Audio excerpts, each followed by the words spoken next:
Bismillahirrahmanirrahim. Oke, Bismillah. Statement Al-Quran syifa sebagai obat. Apa itu syifa? Itu dulu. Ya, apa itu syifa? Saya ingin selalu bergerak dengan pemahaman yang jelas. Ada ontologi, epistemologi, dan aksiologi. Kita arahkan ke dasarnya dulu, ontologinya. Quran surah ke-17 Al-Isra. Ya, di ayat yang ke-82. Allah memberikan statement tentang syifa di situ. Ya, paling kiri agak ke tengah sedikit. Wa nunazzilu minal Qur'ani ma huwa syifaa'un wa rahmatul lil mu'minin wa la yazidul zalimina illa khasara. Wa nunazzilu minal Qur'an, dan kami turunkan dari ayat-ayat Quran itu, minnya tab'id, menunjuk pada sebagian. Jadi nanti ayat Quran itu punya banyak keutamaan. Setiap ayatnya itu keutamaan pedomannya ke A, keistimewaannya bisa A, nanti yang lain bisa B, bisa C. Ada terkait dengan penyakit, ada terkait dengan kesuksesan, ada terkait dengan karir, dengan macam-macam. Ya, itu bimbingan yang kompleks dan sangat luas. Nah, ada sebagian ayat Quran itu yang ayatnya memberi petunjuk langsung berfungsi sebagai syifa. Ya. Wa rahmatul lil mu'minin, ada ayat lain berfungsi sebagai rahmat. Tapi ingat, lil mu'minin, bagi orang-orang yang yakin, tanpa ragu. Jadi kalau kita ingin berinteraksi dengan Al-Quran, kaidah pertamanya jangan pernah ragu. Ya, Quran surah kedua ayat 2. Dzalikal kitabu la raiba fi. Semua isi Al-Quran akan jadi petunjuk hudan lil muttaqin, bagi orang takwa, syaratnya la raiba fi. Jangan ragukan sedikit pun. Anda ragu, Anda tidak mendapat manfaatnya. Oke, sekarang kita kembali. Apa itu syifa? Syifa sering diterjemahkan dengan obat. Ya, penawar. Syifa sesungguhnya punya arti yang lebih luas. Ya, obat itu di dalam Al-Quran, bahasa diksi Al-Quran, juga hadis, bahkan standar bahasa Arab biasa, itu setidaknya punya dua ya, diksi dari dua kasus yang terjadi. Ya. Satu begini, jika penyakit ya, yang butuh obat, penyakitnya itu berupa penyakit fisik saja, secara fisikal. Misal, saya katakan misalnya sakit gigi, fisik ya, fisik saya yang kena. Kemudian sakit perut, sakit kepala. Itu penyakitnya disebut dengan daun. Daun. Oke? Penawarnya, obatnya disebut dengan dawaun. Ini. Baik kan? Ya. Karena itu ada kalimat begini yang disandarkan pada Nabi SAW, likulli da'in dawaun. Di setiap penyakit fisik itu mesti punya keyakinan pasti ada obatnya. Jelas ya? Nah, yang kedua, ada jenis penyakit terkait dengan fisik juga, tapi sudah melewati batas-batas dawa. Jadi ini menggunakan obat medis standar, ya, ini susah. Bahkan sebagian mengatakan, dokter mengatakan, wah ini nggak bisa nih, udah give up gitu kan? It's impossible, ini nggak mungkin, ya. Jadi sudah give up di sini, ini udah nggak memungkinkan. Nah. Atau yang kedua, penyakitnya tidak terkait dengan fisik secara langsung, tapi ada yang terkait dengan aspek-aspek psikal, ya. Secara psikologis, penyakit hati, iri hati, dengki, dan dendam, dan itu juga berpengaruh kepada fisik, tapi sudah melampaui batas fisik. Orang iri hati kan fisiknya terganggu, kayak enak makan, kan? Ya, pusing, tidur, bahkan tidur pun masih nggak enak, ngigonya juga masih dengki juga, gara-gara kamu nih tidur, masih keluar kalimat itu, ya, nggak enak kan? Dan nggak mungkin berobat mencari dawa, nggak mungkin. Ya, silahkan cek ke rumah sakit, ada poli dendam, poli iri hati, nggak mungkin. Ya, yang ada poli gigi, poli mata, kan? Ya, poli iri hati, poli dendam, nggak ada, poligami nggak ada di rumah sakit. Anda nggak mungkin menemukan itu. Ya, nah, maka penyakit yang lebih lekat kepada aspek non fisik itu seringkali diistilahkan oleh Al-Quran dengan kata marad namanya, maradun. Ya, penyakit hati. Karena itu ketika Allah menyifati orang munafik yang hatinya bermasalah, Allah tidak menyebutkan kata daun, tapi menyebutkan kata marad. Silahkan cek di Quran surah kedua Al-Baqarah ayat 10. Fi qulubihim marad. Ya? Di dalam hati mereka ada penyakit. Hati yang di sini bukan hati fisik ya. Ya, tapi sumber kehidupan kita. Yang ditetapkan oleh roh. Nanti ketika fisik itu mulai sempurna selama 4 bulan jadi mudghah.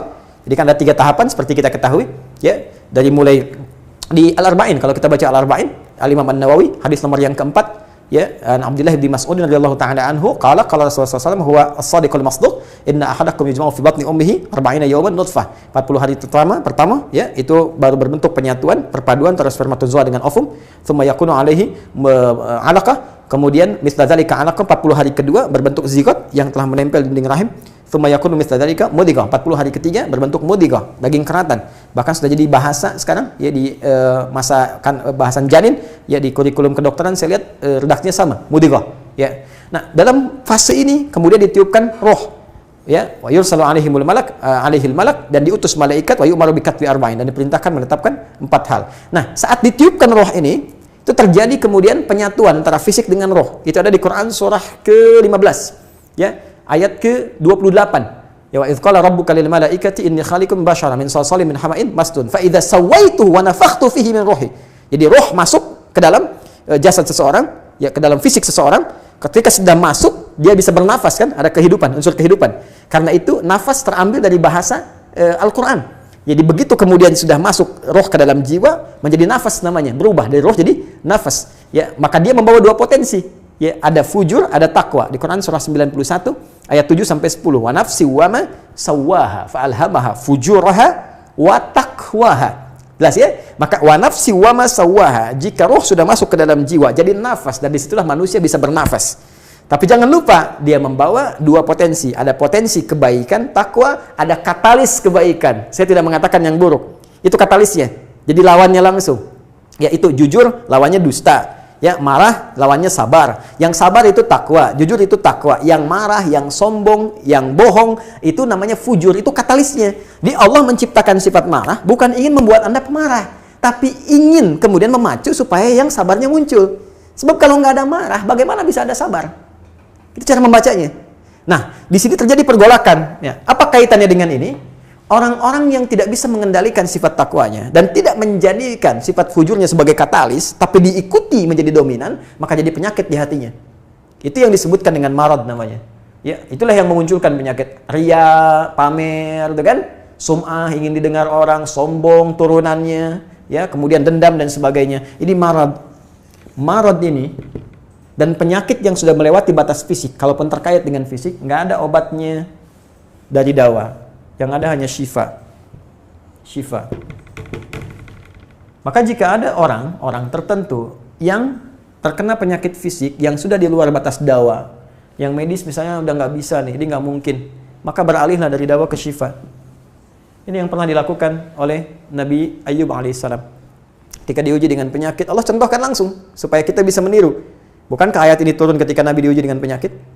Ya, supaya memohon kepada Allah.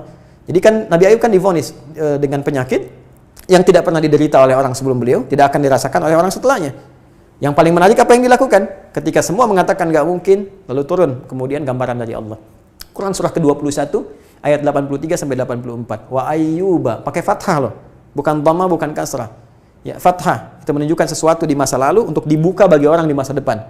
Ya, fathah itu dibuka. Itu ilmu lughahnya. Saya spesialisasi di bahasa Arab. Jadi di antara makna itu fathah, kenapa ada fathah, ada dhamma, ada kasrah, itu ada maknanya. Wa ayyuba, dan kami buka kisah Ayub di masa lalu sebagai inspirasi untuk orang di masa depan.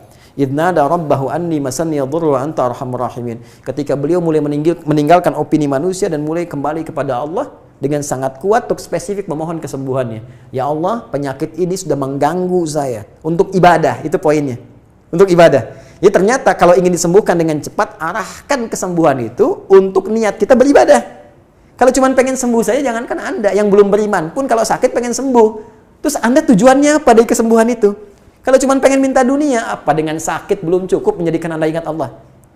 Maka arahkan permohonan itu untuk kesembuhan supaya punya niat ibadah. Ya Allah, saya pengen sholat lagi. Ya Allah, saya pengen ke masjid lagi, pengen tahajud lagi. Mohon ya Allah, penyakit ini sudah mengganggu saya tahajud, saya pengen sholat lagi. Wa anta arhamur rahimin, sedangkan Engkau yang paling sayang kepada saya. Kalau yang Maha Penyayang saja tidak menyembuhkan saya, kepada siapa lagi saya mesti memohon? Nah, tahu apa yang terjadi? Begitu kalimat itu muncul dengan penuh kekuatan, keyakinan, visi yang benar, memanggil Allah dengan panggilan yang sangat halus, lembut, ya, terasa ke dalam jiwa, maka jawabannya tidak menunggu lama. Fastajabna lahu fakashafna ma bi min dhurrin wa atainahu ahlahu mithlahu ma'ahum rahmatan min indina wa dzikra lil 'abidin. Lihat ujung ayatnya. Kami langsung sembuhkan penyakitnya. Kami singkapkan semua rasa sakitnya. Kami kembalikan semua yang dia rasakan rugi. Biaya obatnya diganti dengan rezeki yang lain, kesulitannya dihilangkan, datangkan dengan yang lebih baik. Dan yang paling dahsyat lihat ujung ayatnya. Wa dzikra lil 'abidin. Kami jadikan inspirasi, pengingat bagi hamba-hamba Allah yang soleh, yang diuji dengan penyakit yang serupa, maka amalkan amalan Ayub untuk mencari syifa. Ya, maka ini ikhtiarnya. Termasuk syifa, bisa mengobati penyakit hati. Nah, lalu sekarang apa terapannya? Karena disebutkan ada ayat-ayat Quran berfokus sebagai syifa. Ya, ini yang digunakan sebagai zikir diantaranya. Apa itu? Tadi saya sampaikan Al-Fatihah. Ya, itu lengkap. Al-Fatihah itu disebut syafiyah. Surah syafiyah, surat penyembuh. Silahkan Anda buka semua kitab tafsir. Di antara fadilah surah Al-Fatihah, kisah pertamanya adalah kisah seorang kepala suku di Arab yang digigit kalajengking. Bayangkan, kalajengking Arab pada saat itu. Ya, dan sudah kena racun dan sulit, orang semua sudah give up, ini nggak mungkin. Ya, apa yang terjadi? Ditemukan sahabat Nabi, secara singkat diketahui, ditanya ada yang bisa menyembuhkan, mereka berkata Allah yang menyembuhkan, tapi kami bisa berikhtiar. Dipanggil mereka, dibacakan Al-Fatihah sekali bacaan, tanpa diulang-ulang, tanpa pakai alat-alat tertentu, tiba-tiba syufia disembuhkan sampai diberikan hadiah berupa beberapa kambing. Tapi mereka, mohon maaf izin, Ibu Rektor dan sebagainya, mereka khawatir jadi gratifikasi. Dibawalah kambing itu kepada Nabi, disampaikan, boleh nggak makan dari sini? Jawab Nabinya apa? Dari mana kalian tahu kalau surat itu bisa berfungsi menyembuhkan? Al-Fatihah. Tapi gimana cara baca Al-Fatihahnya? Karena dulu orang sekali baca sembuh, sekarang orang 1000 kali malah nambah penyakit. Apa yang salah? Nah, berarti nanti ada terapan lagi ilmu yang lain, kan? Nanti ada surah ke-26, Asy-Syu'ara ayat 80 itu zikirnya Nabi Ibrahim. Biasanya saya praktekkan ini, ya termasuk dengan kawan-kawan, saya suka sampaikan kalau ada yang dirasa-rasa sambil dipegang, sambil kembalikan kepada Allah, baca wa idza maridtu fahuwa yashfin. Kalau saya sakit pasti Allah sembuhkan, nggak mungkin dititipi penyakit kalau nggak ada hikmah di balik itu. Bisa pernah saya amalkan saat diundang saya ke Kalimantan untuk ceramah, tiba-tiba ceramahnya ba'da maghrib, sore hilang suara. Hilang. Sama sekali nggak ada. Ya begitu salat, ya kita sama amalkan tadi dengan penuh keyakinan, minta ikhtiar juga pakai fresh care gini, tapi kita minta ya Allah, ya wa idza maridtu fahuwa yashfin, kalau saya sakit pasti Allah sembuhkan. Nggak mungkin ditugaskan kalau Allah nggak berikan perangkatnya, pasti diberikan. Nah, tahu apa yang terjadi? Begitu ngimamin maghrib, suara keluar, serak-serak basah. Begitu tausiah, keluar sempurna. Ba'da isya nyambung, keluar sempurna. Habis ceramah, hilang lagi suara. Hilang lagi suaranya, supaya disuruh istirahat, gak banyak nanya orang gitu kan. Tapi itu menarik. Dan puncaknya tadi, Quran surah ke-21 ayat 83 sampai dengan 84. Tergantung kasusnya. Kalau di kasusnya misalnya kasus mohon maaf ya terkait dengan kehamilan, nanti ada lagi yang lain ayat-ayatnya ya. Misal di Quran surah ketiga ayat 38 sampai 39, nanti di Quran surah ke-19 menjelang persalinan dari ayat ke-25 sampai dengan ayat ke-26, nanti di Quran pas kalau sudah berkembang janinnya, ada di Quran surah ke-7 misalnya ayat 189 dengan doanya dan turunan lainnya. Bahkan bisa diamati teman-teman yang di SPOG misalnya atau di kebidanan, ada nanti ayat-ayat spesifik Quran surah ke-22 ayat yang kelima, ya ada di Quran surah ke-23 Al-Mu'minunnya ya ayat 11 sampai 13 itu lengkap sekali. Kita bisa gali sampai ke situ. Itu yang kita maksudkan syifa. Jadi keluarkan ayat-ayatnya, tapi bukan sekedar dibaca, dalami isinya. Sehingga paham apa yang harus dilakukan. Karena di sini nanti ada konsep ikhtiar juga. Ikhtiarnya bagaimana, ya secara medisnya seperti apa, dan pertolongan kepada Allahnya bagaimana. Terakhir Nabi pernah datangi seseorang, dia minta disembuhkan. Ya Allah, ya Rasulullah, si fulan sakit, tolong sembuhkan. Kata Nabi, idhab ila tabib, pergi ke dokter. Kata orang ini, Anda kan Nabi, tinggal berdoa disembuhkan. Jawab Nabi sangat elegan. Pertanyaan orang ini bagus, Anda Nabi, berdoa dikabulkan, pasti. Tapi jawab Nabi sungguh elegan. Kata Nabi, kesembuhan itu dititipkan di tangan para dokter. Jadi Nabi ingin memberikan satu isyarat, Anda tetap ikhtiar. Karena tidak selamanya Nabi akan hidup. Ya, karena itu dokter-dokter mesti belajar. Saya menambahkan dokter-dokter yang bisa belajar dari Quran juga. Saya mengharapkan nanti ada dokter mata yang hafal, ya, misalnya ayat-ayat tentang doa, ayat tentang mata, ya, riset tentang ayat-ayat mata, hadis-hadisnya apa, sehingga Anda bisa menerapkan resep-resep yang indah. Ya, waduh, kenapa nih dok, mata saya nih nggak bisa dikontrol nih, sakit. Kenapa? Saya kalau ngelihat tetangga beli kulkas sakit, kan nggak bisa dikasih obat tuh ya. Anda bisa kasih resep Quran surat sekian, ayat sekian, sekian. Nah, itu yang banyak kejadian sekarang. Ya, orang matanya sehat tapi tidak bisa membedakan mana milik dia, mana milik orang lain. Demikian juga dengan yang lainnya. Itulah syifa. Wallahu taala a'lam.